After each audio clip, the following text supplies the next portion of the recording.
பெருந்தலைவர் காமராஜர் அவர்களின் பிறந்தநாள் விழா புதுச்சேரி அரசு சார்பாக 15/7/2025 அன்று கொண்டாடப்பட்டது. இதையொட்டி புதுச்சேரி காமராஜர் சாலை, அண்ணா சாலை சந்திப்பில் அமைந்துள்ள அவரது திருவுருவ சிலைக்கு மாண்புமிகு முதலமைச்சர் திரு ந. ரங்கசாமி, மாண்புமிகு சட்டப்பேரவைத் தலைவர் திரு ஆர். செல்வம், மாண்புமிகு பொதுப்பணித்துறை அமைச்சர் திரு கே. லட்சுமிநாராயணன், மாண்புமிகு அமைச்சர் திரு ஏ. ஜான்குமார், மாண்புமிகு சட்டப்பேரவை துணைத் தலைவர் திரு பி. ராஜவேலு, அரசு கொறடா திரு பி. வி. ஆறுமுகம் என்கின்ற ஏகேடி, சட்டமன்ற உறுப்பினர்கள் திரு எஸ். ரமேஷ் என்கின்ற கேஎஸ்பி, திரு ஜி. நேரு என்கின்ற குப்புசாமி, திரு யு. லட்சுமிகாந்தன், திரு ஆர். பாஸ்கர் என்கின்ற தட்சிணாமூர்த்தி, திரு ஜே. பிரகாஷ்குமார் ஆகியோர் மாலை அணிவித்து மரியாதை செலுத்தினர்.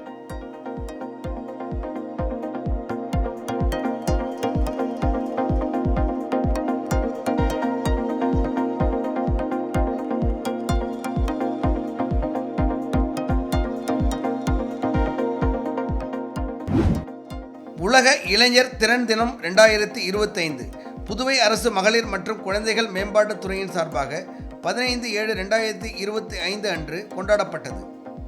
புதுச்சேரி கடற்கரை சாலை காந்தி திடலில் நடைபெற்ற விழாவினை மாண்புமிகு சட்டப்பேரவைத் தலைவர் ஆர். செல்வம் மற்றும் மாண்புமிகு பொதுப்பணித்துறை மற்றும் சுற்றுலாத்துறை அமைச்சர் கே. லட்சுமிநாராயணன் ஆகியோர் குத்துவிளக்கேற்று துவக்கி வைத்தனர். மகளிர் மற்றும் குழந்தைகள் மேம்பாட்டுத் துறையின் இயக்குனர் திருமதி முத்து மீனா அவர்கள் வரவேற்புரை நிகழ்த்தினார். நம்முடைய மக்கள் முதல்வர்களுடைய ஆசியோடு இன்றைக்கு இளைஞர்கள் திறன் தினம் 2025 மிக சிறப்பாக கொண்டாடப்பட்டு கொண்டிருக்கிறது. இந்த இளைஞர்களையெல்லாம் ஒருங்கிணைக்கின்ற நிகழ்ச்சியை மிக சிறப்பாக நமது துறை நடத்தி கொண்டிருக்கிறது. இன்றைக்கு உலகத்திலே இருக்கிற பல்வேறு புரட்சிகளை எல்லாம் நாம் பார்க்கின்ற பொழுது அது எந்த புரட்சியாக இருந்தாலும் சரி, ஆயுத புரட்சியாக இருந்தாலும் சரி, அமைதி புரட்சியாக இருந்தாலும் சரி, ஆன்மீக புரட்சியாக இருந்தாலும் சரி, சுதந்திர போராட்டமாக இருந்தாலும் சரி, எல்லாவற்றிலும் இளைஞர்களுடைய பங்களிப்பு என்பதும் அவருடைய திறமை என்பதும் ஒரு மிகப்பெரிய அளவிலே குறிப்பிடத்தக்க அளவிலே இருந்திருக்கிறது என்பது உண்மையாக இருக்கிறது. மகாகவி பாரதியினுடைய வாழ்க்கை வரலாற்றை பார்க்கிற பொழுது இளைஞராக 40 வயதிலாயே அவர் செய்த புரட்சிகளை நாம் இன்றைக்கும் நினைவு கொண்டிருக்கிறோம். ஒரு இளைஞனாக இருந்து அந்த எண்ணங்களிலே இளைஞர்கள் மட்டுமல்ல, இளமையான எண்ணம் மட்டுமல்லாமல் இளைய வயதிலேயே கூட ஒரு பெரிய புரட்சி கருத்துக்களை எல்லாம் நாம் பார்த்திருக்கின்ற காலம் மகாகவி பாரதி. இன்றைக்கு இளைஞர்களிடத்திலே இன்றைக்கு குறிப்பாக இன்றைக்கு இந்த தொழில்நுட்ப உலகத்தில் இளைஞர்களிடத்தில் இருக்கிற அந்த அறிவு புரட்சி என்பது இன்றைக்கு ஒரு மிகப்பெரிய விளைவுகளை எல்லாம் ஏற்படுத்தி கொண்டிருக்கிறது.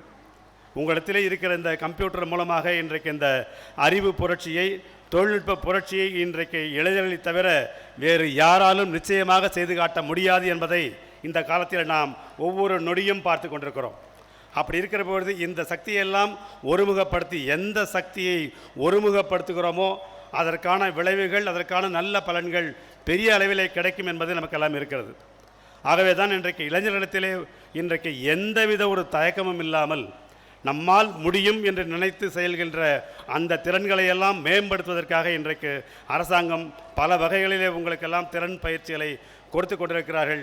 இந்த பயிற்சியை பெறாவிட்டாலும் கூட இன்றைக்கு தன்னுடைய முயற்சியால் இன்றைக்கு பெரிய அளவிலே செய்ய முடியாத செயலெல்லாம் செய்து காட்டி கொண்டிருக்கிற பலரையும் நாம் பார்த்து கொண்டிருக்கிறோம். ஆகவே உங்களுக்கு இருக்கின்ற இந்த திறமைகளையெல்லாம் வெளிக்கொண்டுவதற்கு இன்றைக்கு உங்களுக்கு பெரிய ஒரு தயக்கமில்லாத ஒரு வாழ்க்கை உங்களுக்கு தேவை. எந்தவித தயக்கமும் இல்லாமல், பய உணர்ச்சி இல்லாமல் இருக்க வேண்டும். ஒரு மிகப்பெரிய ஒரு எழுத்தாளர் சொல்கிறார், தயக்கம் என்பது இன்றைக்கு யாருக்குமே இருக்கக்கூடாது, அதே போல் கவலையும் இருக்கக்கூடாது. கவலை என்று வந்துவிட்டால் அது தயக்கமாக மாறும், தயக்கம் வந்தால் அது செயலின்மையை உருவாக்கும் என்று சொல்வார்கள். அதற்காக நிறைய கதைகள் எல்லாம் இருக்கிறது. அதாவது தயக்கம் என்பது கவலை என்று வந்தால் எவ்வளோ பெரிய விஷயங்களை எல்லாம் பெரிய செயல் வீரனை கூட முடக்கும் என்றெல்லாம் சொல்கிறார்கள். ஆகவே எப்படிப்பட்ட இளைஞர்களுக்கு இருக்கிற சக்தி மிக தைரியமான சக்தி. இன்றைக்கு தலைமை தாங்குகிற சக்தியும் இன்றைக்கு இளைஞர்களிடத்தில் தான் இருக்கிறது. ஆகவே எல்லாவற்றையும் நல்ல பண்புகளை எல்லாம் ஒருங்கிணைத்து இன்றைக்கு நாட்டை வழிநடத்தி செல்லுகிற அந்த இளைஞருடைய திறனை மேம்படுத்துகின்ற முயற்சியை நமது துறை மிக அற்புதமாக செய்து கொண்டிருக்கிறது. அந்த துறைக்கு மிக அற்புதமாக பல விஷயங்களை எல்லாம் எடுத்து சொல்லி அவர்களுக்கு ஒரு வழிகாட்டி கொண்டிருக்கின்ற நம்முடைய புதுச்சேரி அரசு மக்கள் முதலுடைய ஆட்சியிலே இளைஞர்கள் இன்னும் பல திறனை பெற்று புதுச்சேரிக்கு மட்டுமல்லாமல் இந்தியாவிற்கு வழிகாட்டுகின்ற இளைஞர்களை புதுச்சேரி பார்க்க வேண்டும். அதற்கு உங்கள் திறமைகளை எல்லாம் சரியான முறையில் மேடையேற்றி காட்ட வேண்டும் என்ற நேரத்தை உங்களை எல்லாம் வாழ்த்தி நல்ல முறையில் உங்களுடைய திறமைகள் உங்களுடைய முயற்சிகள் எல்லாம் வெற்றி பெற வேண்டும் என்று வாழ்த்தி விடைபெறுகிறேன். நன்றி, வணக்கம், ஜெய்ஹிந்த். உலக இளைஞர் தினமானது 2014ஆம் ஆண்டு ஜூலை 15ஆம் நாள் ஐநா சபையிலே கொண்டாட முடிவெடுத்து இளைஞர் தினமாக அறிவிக்கப்பட்டது. அது இன்றைக்கு புதுச்சேரி மாநிலம் சிறந்த முறையிலே இங்கே கொண்டாடி கொண்டு வருகிறது. அதனுடைய நோக்கமானது இளைஞர்களுக்கான வேலைவாய்ப்பை உருவாக்கி கொடுத்தல், அவருடைய திறனை வெளிக்கொணர்வது, அப்படி வெளிக்கொணர்கின்ற திறமைகளை மூலம் அவர்கள் அந்த நாட்டிற்கு என்ன கடமை ஆற்றியிருக்கிறார்கள், அதன் மூலம் அவர்கள் பெற்ற பலன் என்ன என்பதை போன்றவற்றை வெளிக்கொணரும் ஒரு தினமாக அந்த ஜூலை 15ஆம் தேதி 2014ஆம் ஆண்டு ஐநா சபையில் நிறைவேற்றப்பட்டு இன்றைக்கு உலகம் முழுவதும் ஒவ்வொரு ஆண்டும் இந்த தினம் சிறப்பான முறையில் கொண்டாடப்பட்டு வருகிறது. இளைஞர்கள் சமுதாயத்திலே பொருளாதார ரீதியாக முன்னேற வேண்டும், அவர்களுக்கான தன்னம்பிக்கையை அவர்கள் வளர்த்து கொள்ள வேண்டும் என்ற நோக்கத்திற்காக இதை மிக சிறந்த அளவிலே கொண்டாடப்பட்டு கொண்டு வருகிறது. போட்டி நிறைந்த இந்த உலகத்திலே இன்றைக்கு இளைஞர்கள் தங்களுடைய திறமையை வளர்த்து கொள்வது மட்டுமல்ல, அதன் மூலம் நம் நாட்டிற்கு என்ன செய்தோம் என்று வெளிக்கொணர்வதற்கான ஒரு தினமாகவும் இது தொடர்ந்து கடைபிடிக்கப்பட்டு வருகிறது. உங்களுடைய கனவுகளை பின்பற்றுங்கள், இந்த உலகத்தை வாழ சிறந்த இடமாக மாற்ற உதவுங்கள் என்ற நோக்கோடு இந்த தினம் சிறப்பான முறையிலே கொண்டாடப்பட்டு வருகிறது. அதோடு மட்டுமல்ல, இந்த ஆண்டு இது மிஷன் சக்தியால் பெண்களுக்கான சக்தியாக இந்த ஆண்டை ஐநா சபை அறிவித்துள்ளது. அப்படி பெண்களுக்கான ஆண்டாக இன்றைய தினம் அறிவிக்கப்பட்டு அது சிறந்த முறையில் இங்கே கொண்டாடப்பட்டு வருகிறது. அதை மகளிர் மேம்பாட்டுத் துறையானது இன்றைக்கி சிறந்த முறையில் கொண்டாடப்பட்டு வருகிறது. இளைஞர்களை அதிகம் கொண்ட தேசமான நமது பாரதத்தில் உலகத்திலே அதிக மக்கள் தொகை கொண்ட நாடாக நம்முடைய நாடு விளங்கினாலும் கூட வளர்ச்சி அடைந்த பாரதமாக 2047ஆம் ஆண்டு நம்முடைய பாரத பிரதமருடைய இலக்கானது வளர்ச்சி அடைந்த பாரதத்தை நோக்கி செல்கின்ற காரணத்தினால் இளைஞர்களை நம்பி நம்முடைய பாரத பிரதமர் வளர்ச்சி அடைந்த பாரதத்தை கொண்டு வர வேண்டும் என்ற நோக்கத்துக்காக இன்றைக்கி அரும்பாடுபட்டு கொண்டு வருகிறார். திறமை மட்டுமல்ல, ஆரோக்கியமான தேசத்தை உருவாக்க மாண்புமிகு பாரத பிரதமர் 2019ஆம் ஆண்டு ஃபிட் இந்தியா இயக்கத்தை தொடங்கி அதில் இளைஞர்கள் மற்றும் மாணவிகளை விளையாட்டுத் திறன்களை மேம்படுத்த அதை வெளிக்கொணரவும் செய்தார். அதேபோன்று படித்த இளைஞர்களுக்கும் மற்றும் மகளிருக்கான திட்டங்களையும் அவர்கள் வாழ்விலை செம்மைப்படுத்த வேண்டும் என முத்ரா லோன்களை 2014ஆம் முதல் தொடங்கி தொடர்ந்து மகளிருக்கான திட்டங்களையும் தொடர்ந்து செயல்படுத்தி கொண்டு வருகிறார்கள்.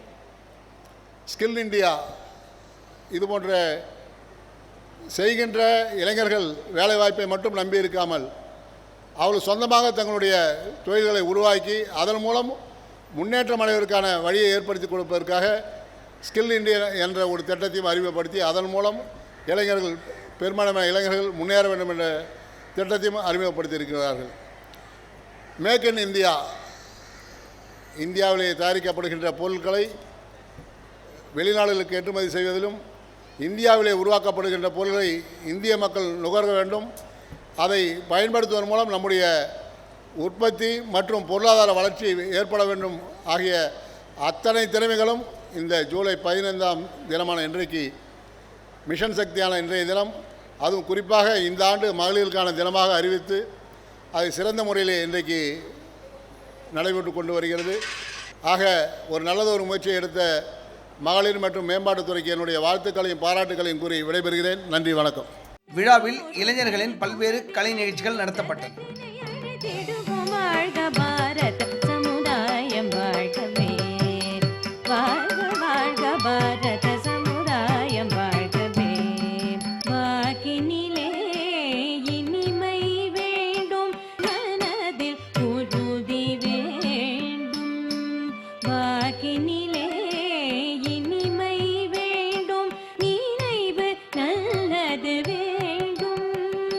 பெரிய கடவுள் காக்க வேண்டும்.